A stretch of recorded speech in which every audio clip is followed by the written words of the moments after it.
Yo, it's P, and if you clicked on this, you're probably wondering what the best Fortnite mobile settings are. The truth is, they differ for everyone. Depending on your device or preference, you may need to change your settings to suit you. It's important to remember there is no perfect or best sensitivity, but these starting tips and ideas for your sensitivity can make finding your ideal sense easier.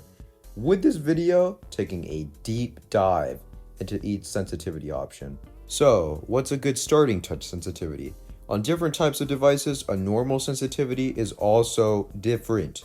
For phone players, a higher sense, because less room to move your aiming finger, like 20% or more with 1% aim excel is normal. On tablet, a lower sense, like 5% to 20% with 1% aim excel, is also normal. Try to avoid extreme settings such as less than 5% or 90% to 100%, as they are difficult to control in comparison to other sensitivities.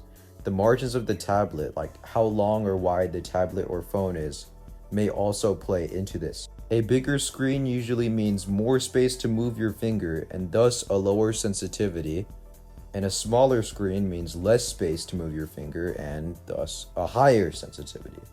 The touch, scoped, and targeting sensitivities are a percentage of what your normal touch Fortnite sensitivity is.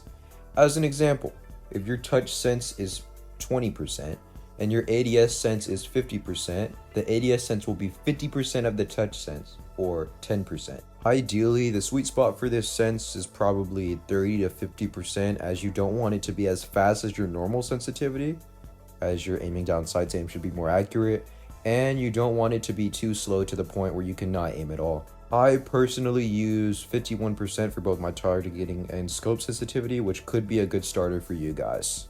Now let's get into building and editing mode. I'd say this is more preference based. Some pro players from the iOS days use 200%, some use 150%, some use 120%, 100, etc.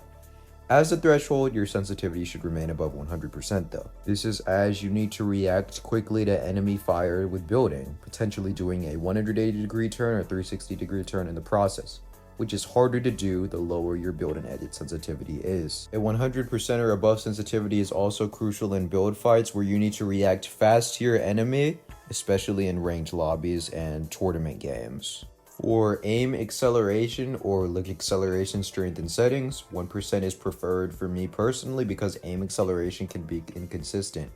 Aim acceleration on mobile causes the camera angle to move faster or slower, depending on the speed of your thumb. As an example, swiping your screen fast can make the camera angle move faster than swiping it slowly. Which variables, I don't know, I prefer not having variables like that when I aim it.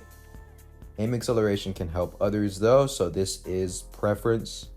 Maybe if you're on lower FPS or a phone or something, aim accel might be better for you. This is your choice. Vertical sensitivity, 100% is a good start and what I personally recommend for beginners. This is also a percentage of your touch sensitivity like targeting and scope sensitivity, and impacts how fast your camera moves up and down your screen rather than left to right. Having 100% keeps your camera movement consistent and not too fast or slow going up in comparison to your normal touch sense. This, like the other settings, can be changed accordingly with your preferences. For choosing between Autofire or dedicated button, it all depends on your device. If you are on a high-end device, with that being said, the dedicated button is the better option. This gives you more control over your aim, and as it is easier to aim well on higher FPS devices, and Autofire can make these devices perform at a lower strength than they normally would, causing lag and potentially messing up your in-game experience. If you are on a lower end device, say 30 FPS or below, which I understand a lot of Android players may be stuck on, Autofire is definitely better.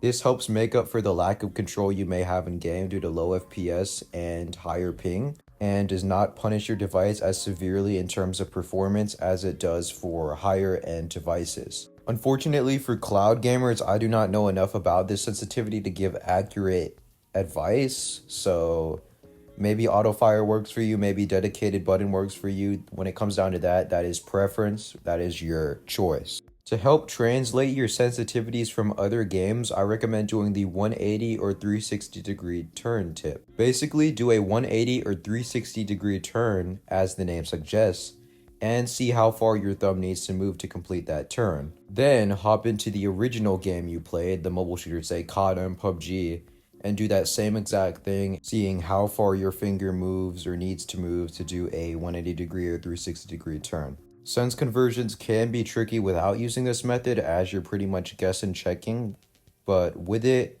it's definitely a way more clean and easy experience and should be helpful for people switching to Fortnite Mobile from previous mobile shooters. Now, say you need inspiration for where to start and what best settings videos to watch. Say you want to get inspiration from somebody else's settings and use settings similar to them. Settings are timeless, guys. You can use settings from a pro mobile player 2 years ago, and it will still be as good as settings now. Like the settings, the sensitivities don't change at all. They are the same no matter what.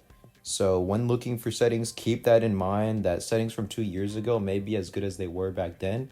Now, if I haven't made it clear saying all of this, the best settings for you depends on you and you only. So go out there, try some new sensitivities, and I hope you find some settings you'll like. As a bonus for anybody watching, if anybody wants to watch, here is some gameplay I got using my settings.